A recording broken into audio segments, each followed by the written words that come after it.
5th district. Thank you. As we all know, this fire started about 3:42 this morning, and I have been in contact with Chief Darrell Osby from LA County, keeping close contact. Support efforts for the fire are from the fire department, both LA County, LA City, as well as CAL FIRE. We're working as a unified command, and went up and toured Cagle Canyon. I cannot emphasize the need to evacuate. If not for yourself, but for the safety of our first responders, you're going up into these canyons trying to prevent homes and structures from getting lost. We've had at least 4 up there that I saw, and there are people still up in Cagle Canyon. It's important that you heed the advice to evacuate. Please, please. It is something that the County of Los Angeles right now has declared a state of emergency. And I understand that LA City is going to do the same. LA City declared a state of emergency. This is important not only for resources, but also from the standpoint of getting more support down here. We will continue to give you updates. It's important for us to let you know so that you can let the people know. And please, again, heed the warning to evacuate. So with that, I'd like to introduce Mayor Eric Garcetti with LA City, who will give you an update as it relates to LA City. Thank you. Thank you, Supervisor. As Supervisor Barker mentioned, we have declared a state of emergency in the city of Los Angeles as well. I signed that a few minutes ago. I'm here with Councilwoman Rodriguez. We've been on site for most of this day. We have 11,000-acre fire right now, still at 0 containment.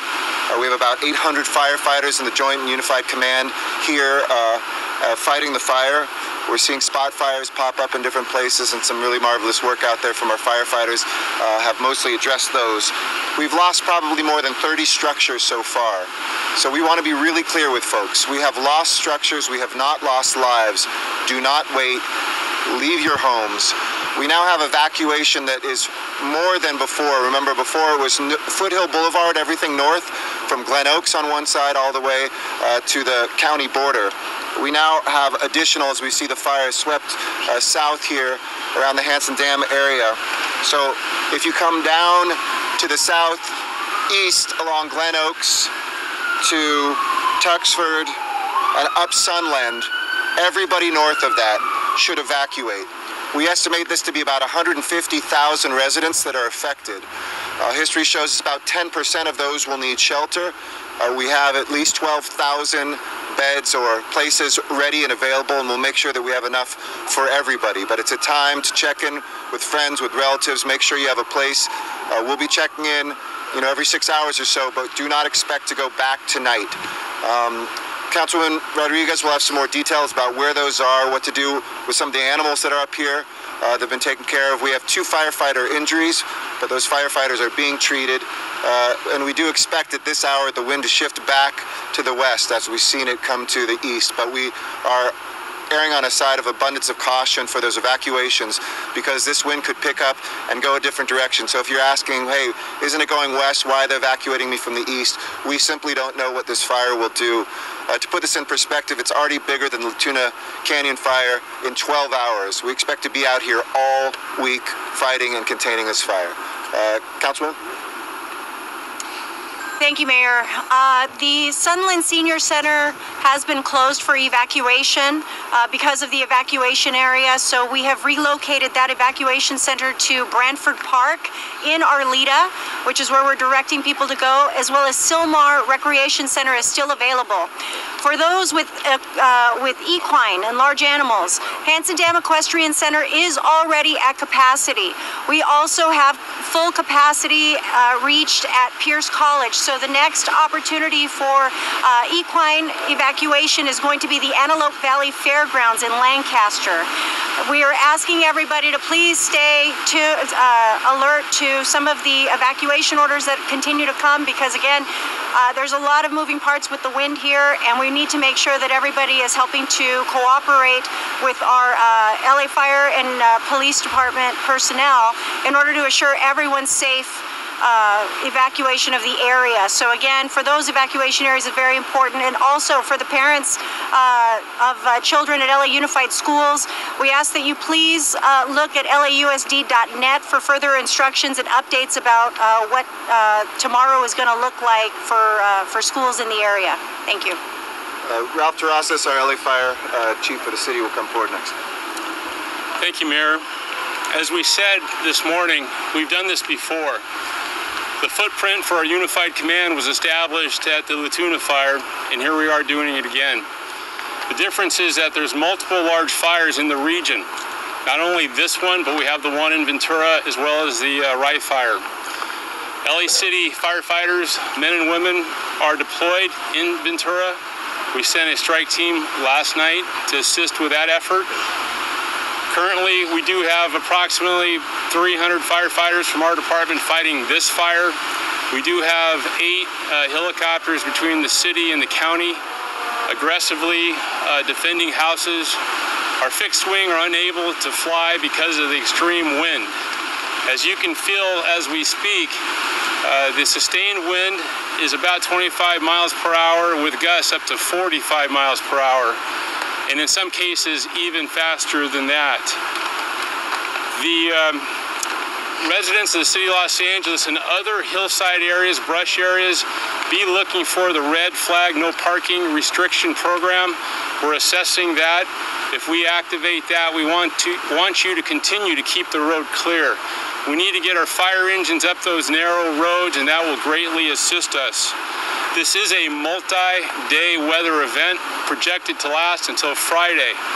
This has only just begun, so you have to be constantly vigilant about if anybody sees any fires, please dial 911 so we can get an early start in dispatching resources to that location.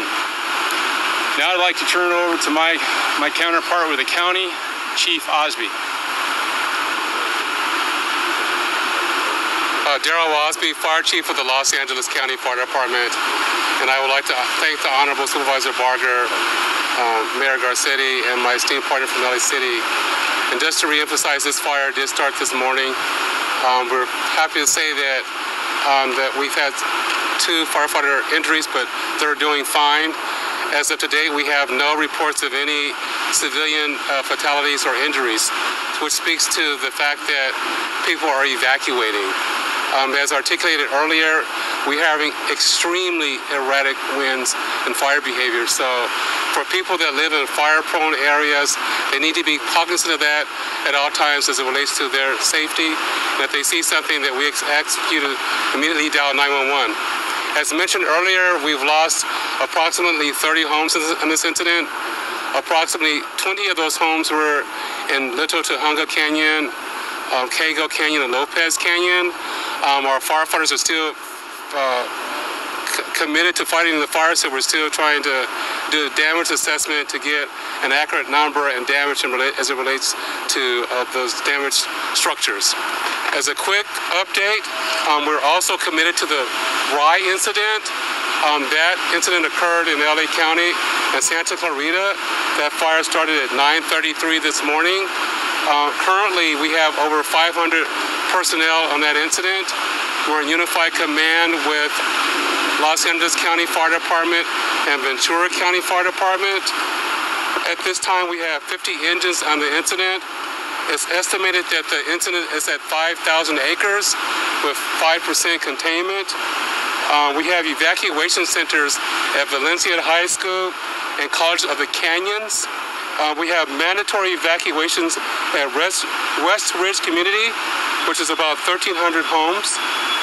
At one point, Interstate 5 freeway was closed, but the freeway has been reopened at this time for traffic. So in conclusion, I just want to really thank my counterpart here from LA City, Chief Terrasas. We're talking about this particular incident and the Rye incident, but we are also supporting the incident in Ventura County. So your firefighters here in this region are ferociously trying to do all that they can to protect life and property. So at this time, I would like to turn this over to Chief John Sherman of the Los Angeles Police Department. Good afternoon. my counterpart with the sheriffs here and I will talk a little bit about traffic and security for the evacuated areas. First, about traffic. We have obviously a significant closure along the 210 freeway. The evacuation areas on the west are just shy of the 514 interchange at about Telfair. On the west, all the way over to Lowell on the east, and the 210 freeway to the north, or Foothill to the north. That's a larger evacuation area. We also have Sunland and Latuna Canyon and Wentworth here, the pocket that came around Hanson Dam, like the mayor mentioned. Those areas are evacuation areas. Those are mandatory evacuations. The traffic in those areas are closed to all people. Even if you live in the area, it's a hard closure. You cannot go back into the area. We have traffic control points all along the 210 freeway, and as well as the streets leading up to the big canyons on the south end, down around Burbank and the city of Los Angeles on this side. Our request is that all people that have been evacuated to stay out of the area. It's going to be huge traffic congestion. We expect the 210 freeway to remain closed for an extended period of time, certainly over the next 12 hours and into tomorrow morning at least. So we're asking that everybody remain out of the area and not try to come back to their homes. They will be turned away because it is a hard closure due to the danger and the risk that is faced by people that return to that area. So we need everybody to pay attention to that traffic need. Relative to the evacuations that I mentioned, we have police officers. We have about 280 police officers working today with our sheriff counterparts that are providing security in those closed off areas, so the people that are evacuated can rest assured that there'll be police in the area monitoring their homes. We have 11 evacuation centers presently that will likely be growing, but we have 11 evacuation centers throughout the greater San Fernando Valley area for the people that are being evacuated from this fire. So our hope is that people will find other places to stay because these closures will remain in effect until tomorrow. Captain. Sir, the only thing, Captain Andy Rosso from the Sheriff's Department, the only thing I'd like to reemphasize what the chief said. If you don't belong in the area here, stay out. The roads are closed, and in the unincorporated areas from Big Tujunga Canyon to the west, all the unincorporated area canyon roads are shut down, and do not go in that area if you do not belong there. If you're a resident, you're still not allowed in those areas. Thank you. One other thing I would like to add is we have a pre-designated list of about 300 homes where people have limited mobility. We've already evacuated a number of them, and we are working with the fire department and rescue ambulances to go in and door knock each of those homes to make sure those people have either already evacuated or have the ability to get out this evening. And we're in the process of doing that right now. We have one more. Excuse me. Thank you. We'd also like to add Board Member Gomez from LAUSD talk about the school closures.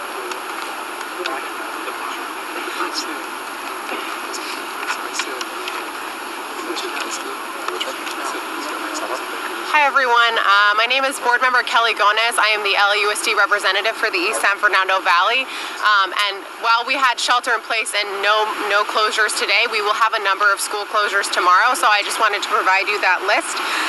Mount Gleason Middle School, Verdugo Hills High School, Apperson Elementary School, Mountain View Elementary School, Pinewood Early Education Center, Pinewood Elementary School, Stonehurst Elementary School, the Clear Creek Outdoor Education Center, both Logan Elementary School and Heliotrope Elementary School, Brainerd Elementary School, Mount Lukens Continuation High School, Plainview Elementary School and Early Education Center, Sunland Elementary School. Those will...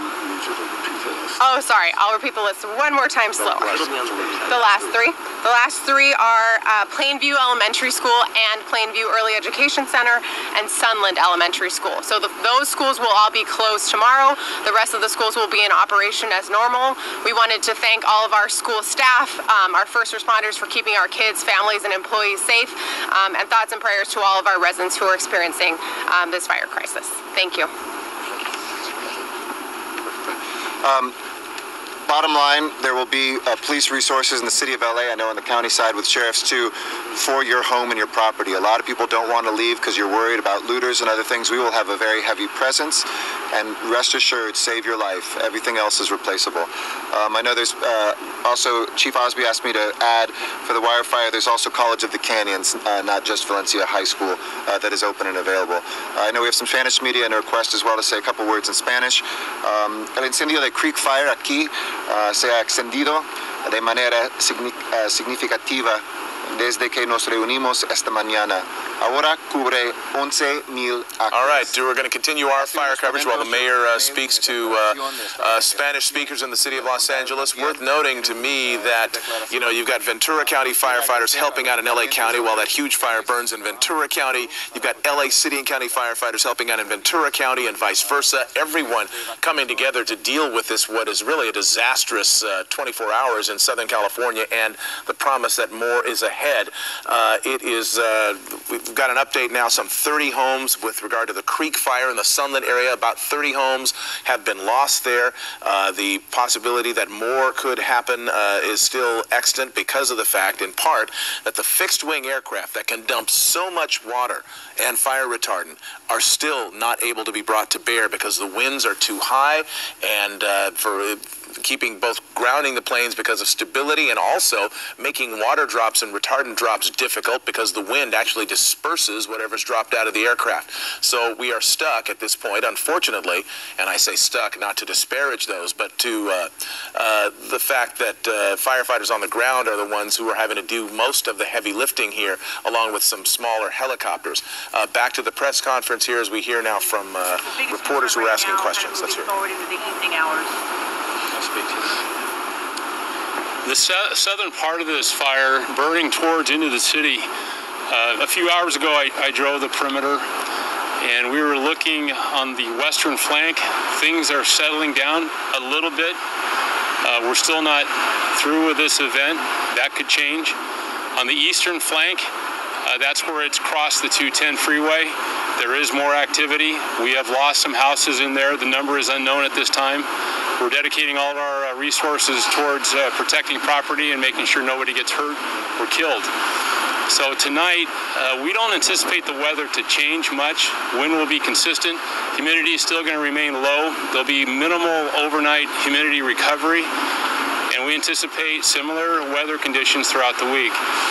Our number one concern is the weather. If the weather breaks, we will get the upper hand.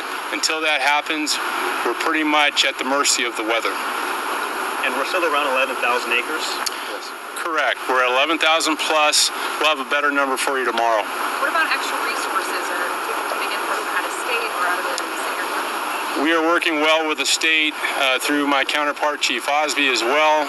We're utilizing the state master mutual aid system. CAL FIRE are responding as we speak. They're building a team. They'll assist our effort later tonight. The last option will be to look at other resources outside the city.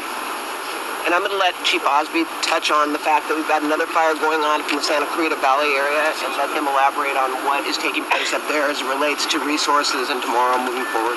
Okay.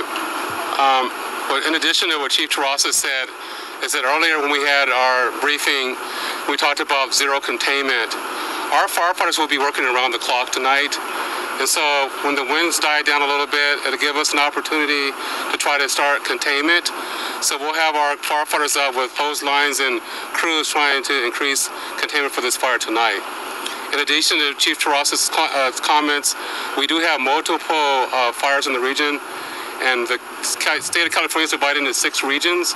I'm the Region 1 coordinator as it relates to fires in this region.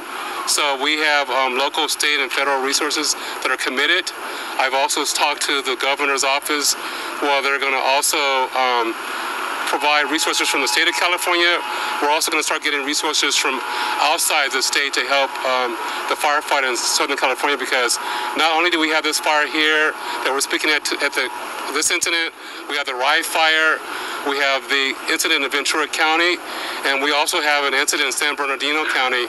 So we're all going to have to work together as incident commanders to prioritize the incidents, share resources, and make sure that we have enough resources to protect our citizens and combat these fires. Chief, when do you expect some of those resources from the state and as well from out of state to start arriving? Right now, the resources that we have committed to this incident are working in a 24-hour operational period, so they'll be working all night. The resources that we requested from other parts of the state will be here in the morning to relieve some of those crews that will be working tonight. And just how many people, just with this particular incident, are under mandatory evacuation? We estimate about 150,000. 150? Between 110 and 115,000. All right, so with that, the next briefing is going to be tomorrow morning, and we will let you all know and advise you what time. Tomorrow morning? Yeah, it'll be tomorrow morning. So for now, we're going to let them go, excuse me, yeah, do their thing. That's exactly right. All right.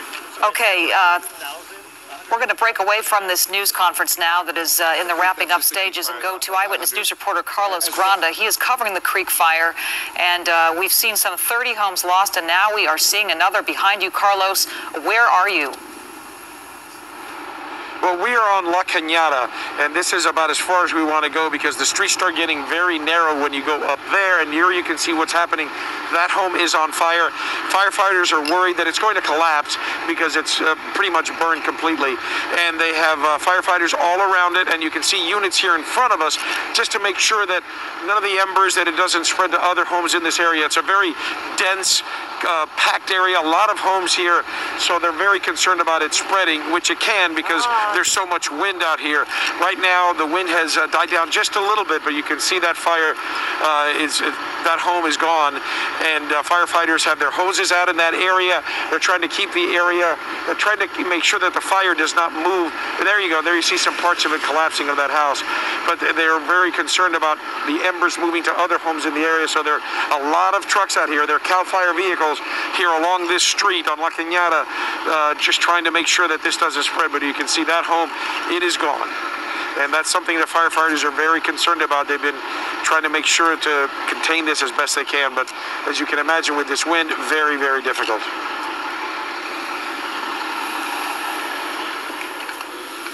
All right, it is really troubling to watch someone's home go up in flames. We have been watching this same thing play out now for the better part of 24 hours. And our coverage, of course, of this firestorm began with the Thomas fire that broke out in Ventura County yesterday afternoon. That fire's been burning for some 24 hours now. We're about to get an update, as you can see, from officials there. The loss there has been tremendous. The acreage is tremendous. They are still overwhelmed, as far as we know at last report. 0% containment. And we knew, we were reporting last night about one fatality, someone who was trying to evacuate. We're going to get an update now and from the fire officials there in Ventura County. Of course, that fire has gone into the city of Ventura as well. An apartment complex has been lost. A number of people have had to evacuate, and the fire still burning out of control.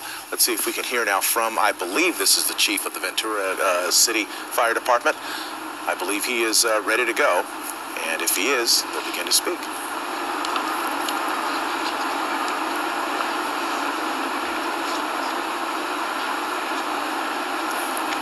Again, as we wait for this to begin, we can tell you that all right, we'll go ahead and get started. Thank you very much for being here. My name is Scott Chiardi. I'm one of the public information officers on the Thomas Fire. I'd first like to introduce Chief Todd Durham, the Incident Management Team 4 Incident Commander.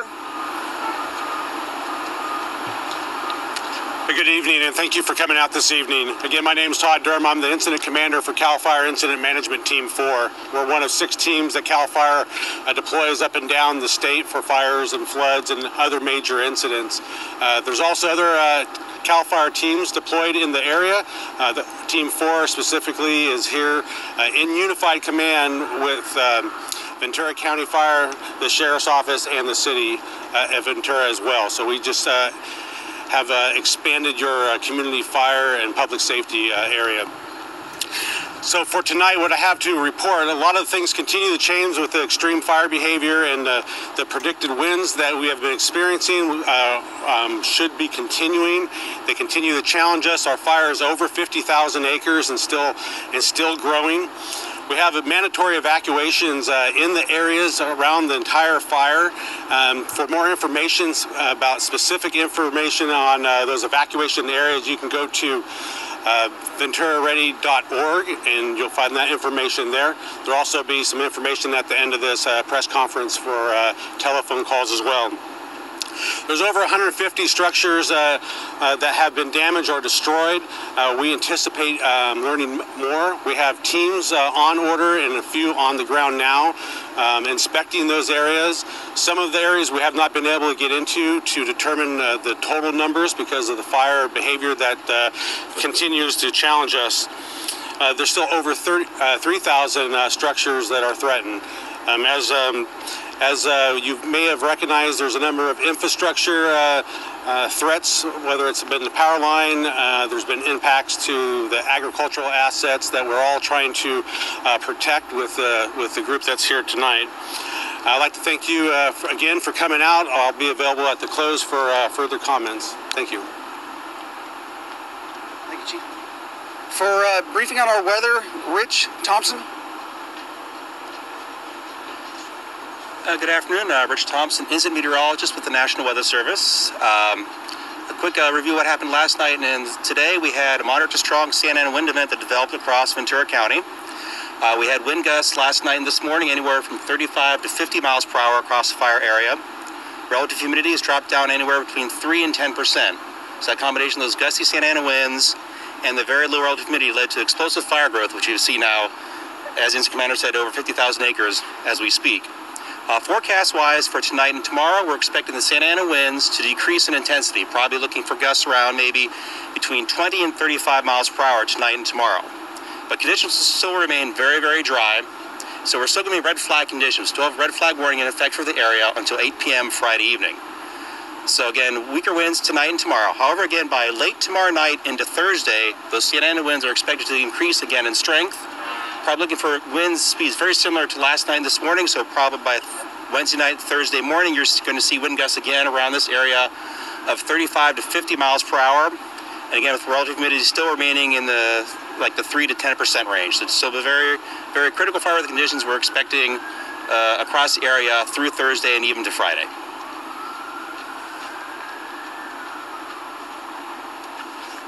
For information on fire behavior, Tim Chavez. Good evening, my name is Tim Chavez. I'm the Fire Behavior Analyst for Incident Management Team 4. My job is to try to predict the fire's behavior so that we can use that information about what the fire will do next to modify our tactics so that they're the best efficient tactics we can use and for the safety of the firefighters and the public.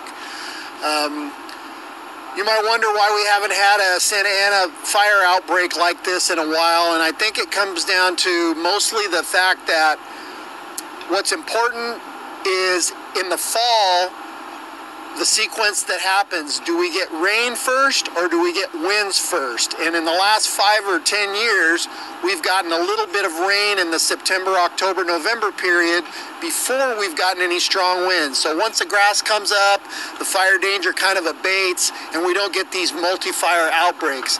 This year, however, no rain came in September, October, November in Southern California. So we have incredibly desiccated dry fuels. And then when we get a first couple of Santa Ana wind outbreaks, which are not that unusual in the fall, winter, and spring, that combined with the dry fuels results in what you see today. Thank you. I'd like to introduce our the rest of our unified command. First will be Chief David Ndaya with Ventura City Fire Department. Good evening and thank you on behalf of the City of Ventura. We would like to thank all the agencies and cooperators that have assisted this city over the last 24 hours in mitigating this out-of-control wildfire. We'd also like to thank our community. Our community made it possible for us to do our jobs. We successfully evacuated 27,000 residents last night over a 2 to 3 hour period late last night, which is about 25% of our population in the city. They allowed us to do our jobs by heeding our warnings, listening to law enforcement, and we do appreciate that, and they made it so that we could do our job and try and tackle this fire to the best of our ability as a city fire department with the assistance of everyone standing behind me and many other cooperators. We would like to remind this community of www.vcalert.org. That is how you sign up to be notified about evacuating the way that these residents did last night. Again, that's vcalert.org, and we would like you to sign up for that so that we can reach you in times of crisis or disaster. And lastly, we want to reassure our community here in the city that we have been working diligently within all of our city departments in our Emergency Operations Center to get the city back on its feet after this fire has blown through, and to make sure that we return to normal operations as soon as possible. Thank you.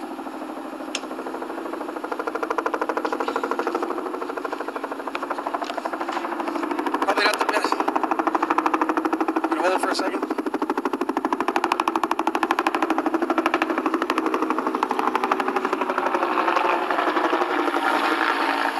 Probably not the best timing, but very good to hear. To the right of our screen, you can see the alpacas that a lot of people have been worrying about, thanks to our reporter Veronica Miracle.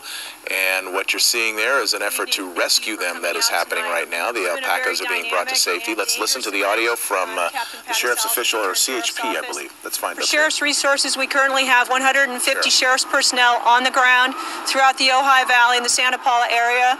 They've been involved in notifications to residents on our mandatory and our voluntary evacuations. They've also assisted with those evacuations. They've also participated in road closures. We've also had the assistance of the California Highway Patrol for those road closures, and it's not without the participation of all these agencies that we wouldn't have been so successful today. I would like to update the information on how people can keep track of the fire. The website for that information is readyventuracounty.org. That's readyventuracounty.org. We are out all night long. We'll continue to be on scene of this fire. We are providing neighborhood patrols. Our staff is out and about to ensure that people's property that's been damaged by the fire remains secure and safe. We are available in any fashion and in any way that's necessary. Thank you for being here tonight.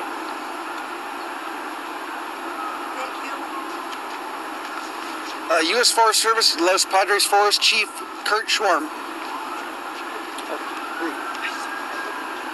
And then to wrap this up, prior to questions, we'll go back to Chief Todd Durham, Incident Management Team 4IC. Thank you again, and I'd like to echo the statements that were made earlier. The cooperation from the community has been outstanding.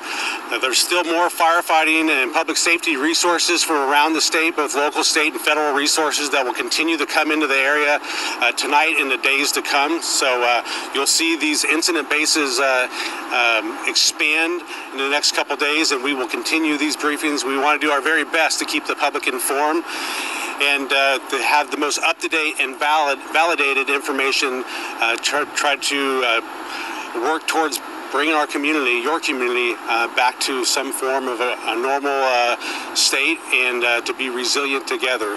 Again, thank you very much, and we'll be available for questions. What we'll do now is we'll open it up to questions for our group here. If anyone has any questions, now is our time. Have there been any injuries to any of the firefighters? We had one injury the first day of the fire. He has been released from the hospital in his home. Where is the fire being pushed? You want to repeat the question? Where's the fire being pushed? The fire currently is being pushed here into town. It's moving in a westerly direction. This afternoon, the wind has been switching a little bit on us, but predominantly it's running towards the Pacific Ocean right now. When the wind lightens up, it turns and it runs upslope as you would normally anticipate with fires.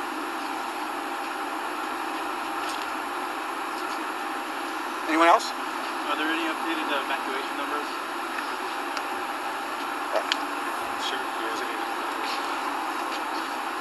We currently sent out approximately 13 VC alerts, which covered approximately 38,000 residents. All of those have not necessarily left their homes, but they all have been notified. The exact numbers of people that have left, I don't have that available. We have several evacuation centers available. One is here at the Ventura Fairgrounds. There is also one at Nordhoff High School, and I can give you the rest of the information. I don't have it right out in front of me right up now. Anything else?